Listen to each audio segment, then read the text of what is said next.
Alright, guys, welcome to next time deep learning papers.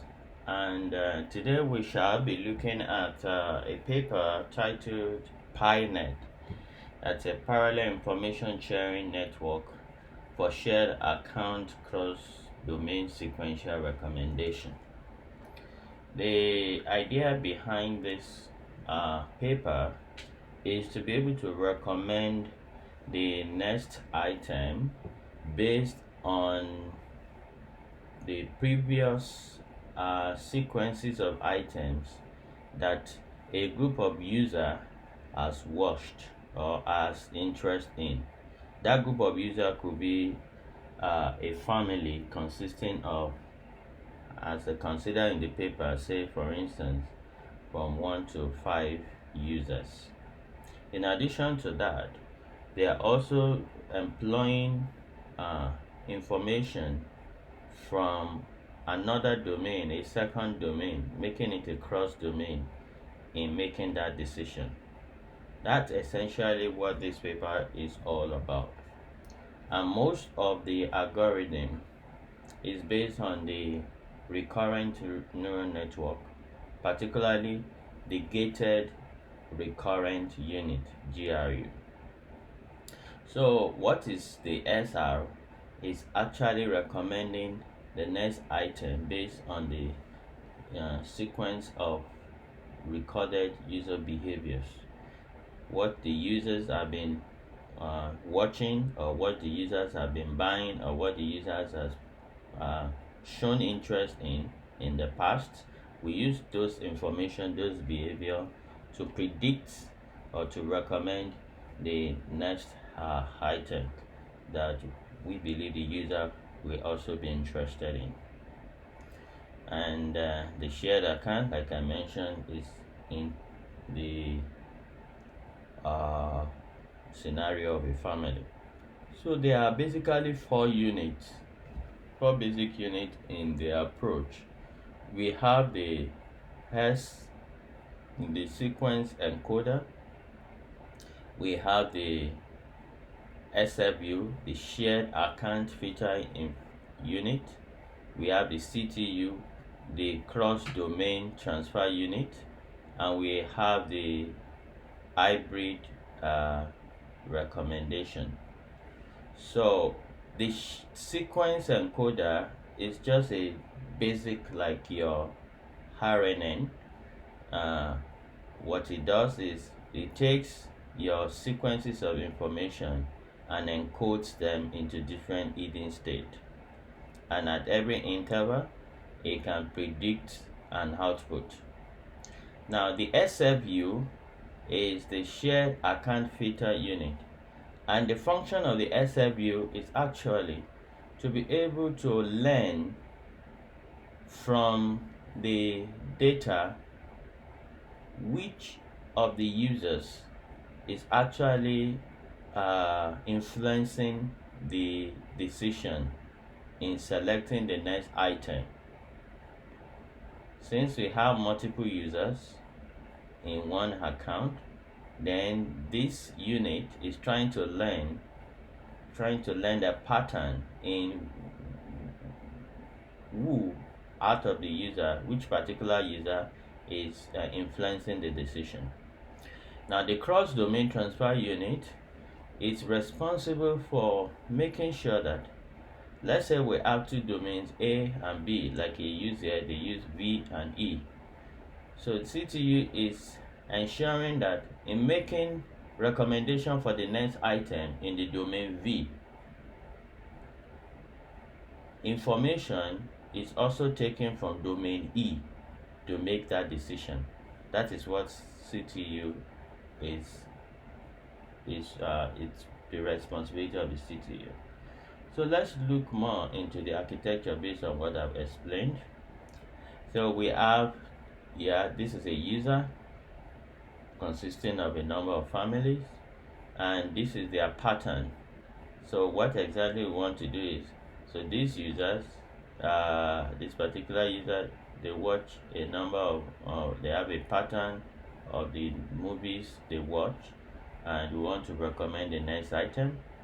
They also have a pattern of the educational domain they are interested in and want to recommend the next item.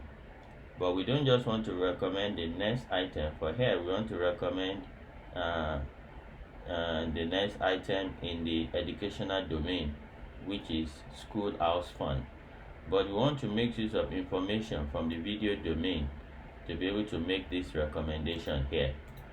So, and the writers of the paper discovered that in making the recommendation of school fund, house fund in the educational domain, the Mickey Mouse movie actually influences this decision. So that's what they're trying to use. They're employing the information in a cross domain to be able to learn the next item. Okay, so let's look more into the real architecture.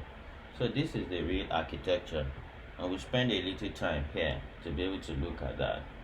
So let me pick my pen so we can look at what some of the things here. Okay, so now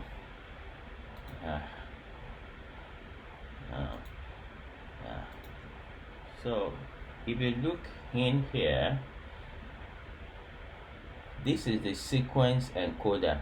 From here, all these dotted ones here, all these dotted is the sequence encoder. That's the sequence encoder. So all the dotted that you have here consists of the sequence encoder for the domain B. All these dotted you have here is the unit of the sequence encoder for domain A.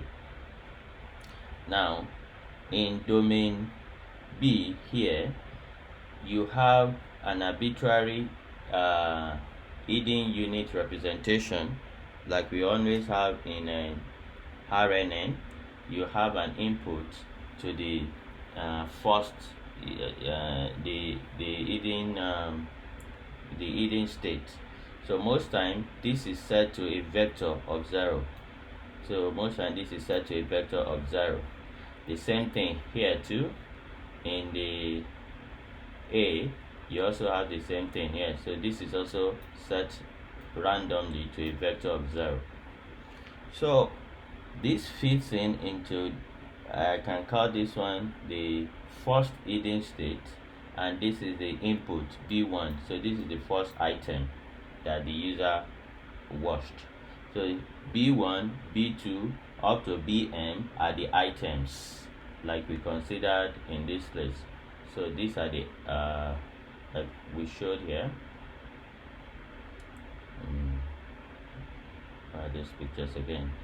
So like we showed in the picture here. So these are the items, each of these items. So that's the same thing that's happening here. So each of the item in here. So this is the first item, the second item, up to the last item. Just like a typical RNN task. So you feed in this information, the item. This formulate our X as is seen in most literature, X1, X2 up to Xn, but they use B here. So to be able to determine the representation of this hidden state HB1.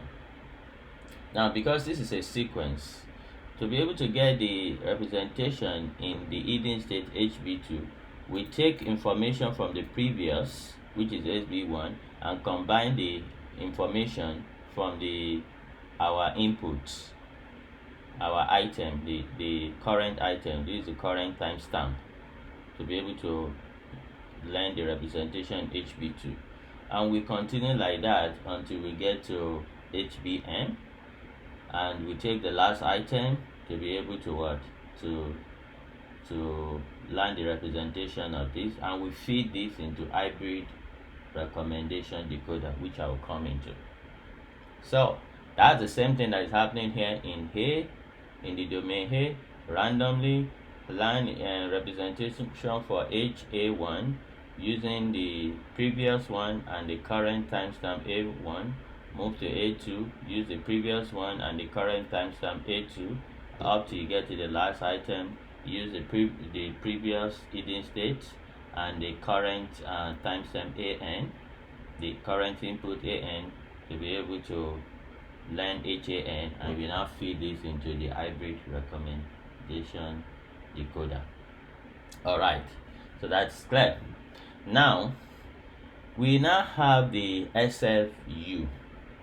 Now the function of the SFU is to take the users, the number of users in the account, and to learn how the number of users influences the predictions, the recommendation.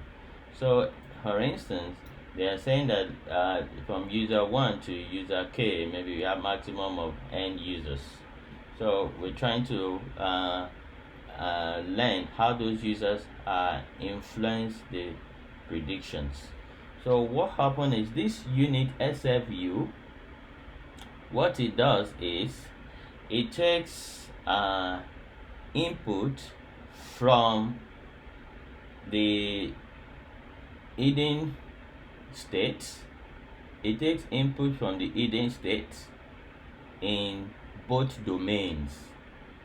Okay, so you see here, it takes input from the hidden state here. This is HB0 in domain B, and it also takes input from hidden state in the domain A, and we also take the number of users.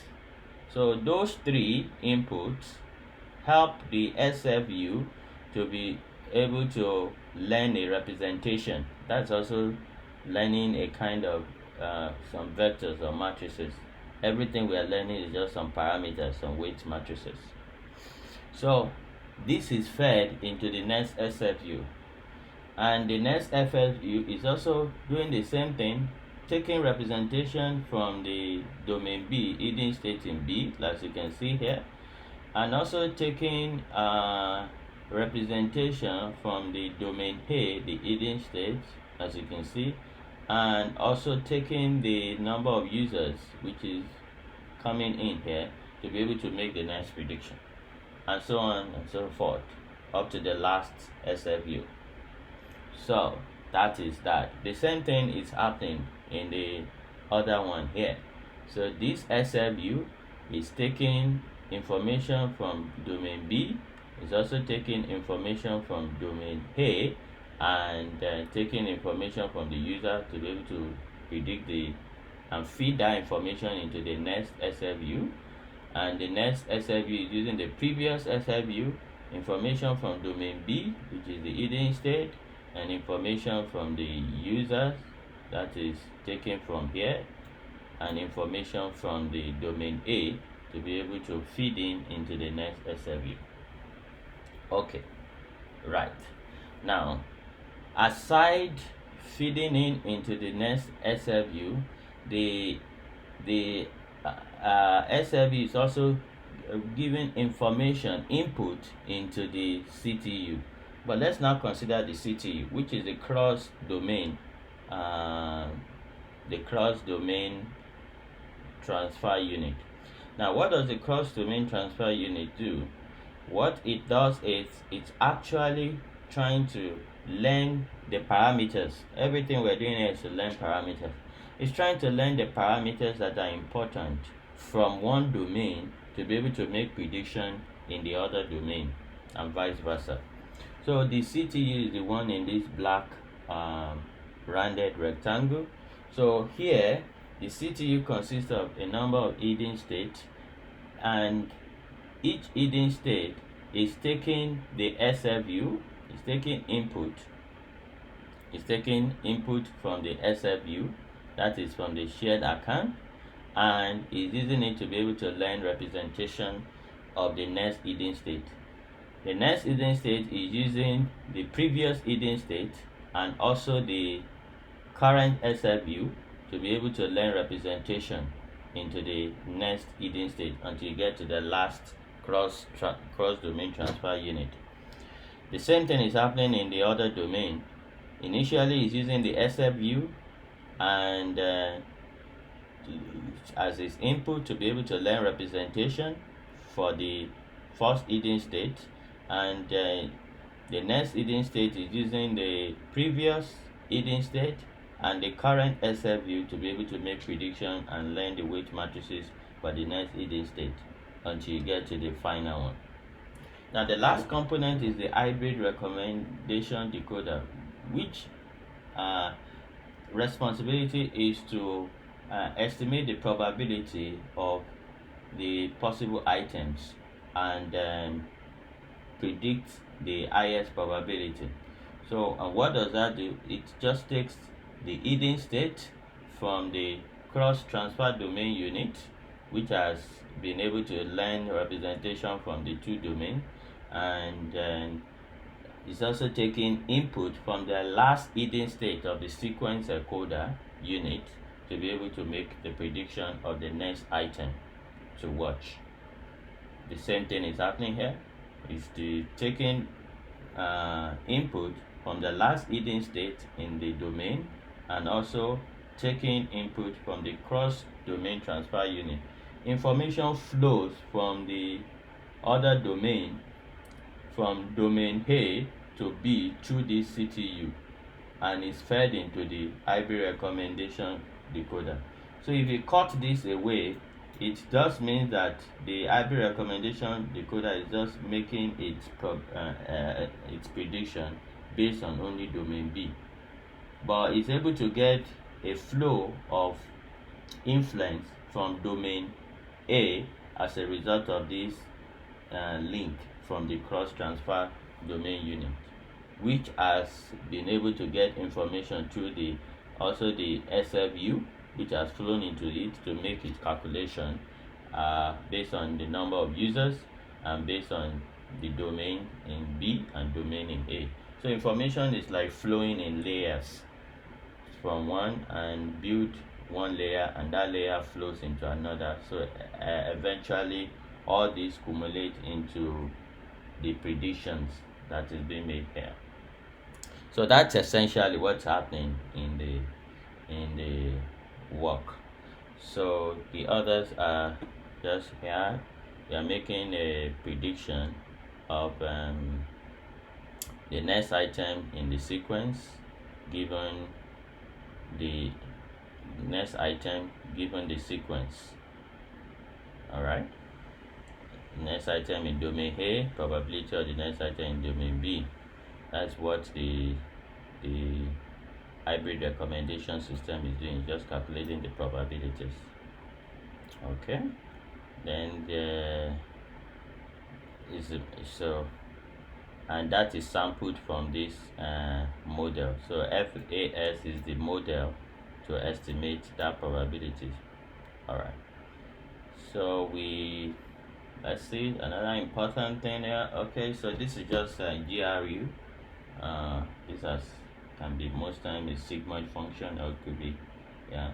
So this is like the update and reset gate, and you're trying to learn this representation, which is HT, and this HT has a link to the previous HT tilde, which is fed into this list. So essentially you just have three components: the update unit, the reset unit, and the hidden states that you're trying to learn. But the update unit determines whether you should retain information. The reset unit determines whether an information should be lost or it should be kept. Okay, so that's what this is just a typical GRU configuration. So that's what you're seeing in this place, and this is the shared account filter unit. What is happening there is just this figure here is just showing the representation of this formula. It's just showing this formula, So what's happening in, for you to be able to calculate HUKI, which is HUKI, you need to get you need to have this HFUAIB. So this HFUAI it's calculated as it is shown in this place. How the HFUAI is calculated is based on these configurations that you have here. Alright, so now what's happening here, this is essentially what we're trying to calculate, the hidden state, and you are using this FUK, which is the shared account unit, to determine whether this hidden state is length based on the current timestamp or based on the previous timestamp. For instance, when this FUK is equals to 1, then the whole of this becomes 0, and what happens is that the HUK is getting updated based on the previous HUK. So this sounds like the update situation. But when the FUK is equals to 0, then the whole of this becomes 0, and what means is that the HUKAI is getting its representation based on the current SFU. So it's getting its information from the HSFU, so the current timestamp. Alright, so that's just what is happening in the paper. This is how the HCTU, the cross domain, is calculated. You put in the SFTU and CTU. All these formulas are just a description of what has been shown in this place. So you have for you to calculate the HCTU, you have the SFU coming in and the previous HCTU coming in. That is what is happening here, and what they're trying to show here in the HCTU. So you have the previous CTU, that is the I minus 1, for you to be able to calculate the I, and you have the current SFU coming in there. Okay, so, and they show the statistics. This is the objective function, and the loss function, which is a cumulation of these. Details are the parameters, and then that's the log probability of all the loss based on each sequence, based on the next item. So you sum up that, you mean normalize based on the size of the sequence, and the same thing for the domain B, and you jointly train, learn the two, you jointly train on the summation of the two losses. Yeah, so those are the basic things there. All other things are just informative of the experiment they run and the results they got, with the comparison based on the different number of users. It's like an ablation study. Alright, thank you very much for taking time to listen to this. I hope that will have been of a benefit to someone out there. Do let us know what your comment are. Please give it a like if you have benefited anything from there. Thank you. See you in the next one.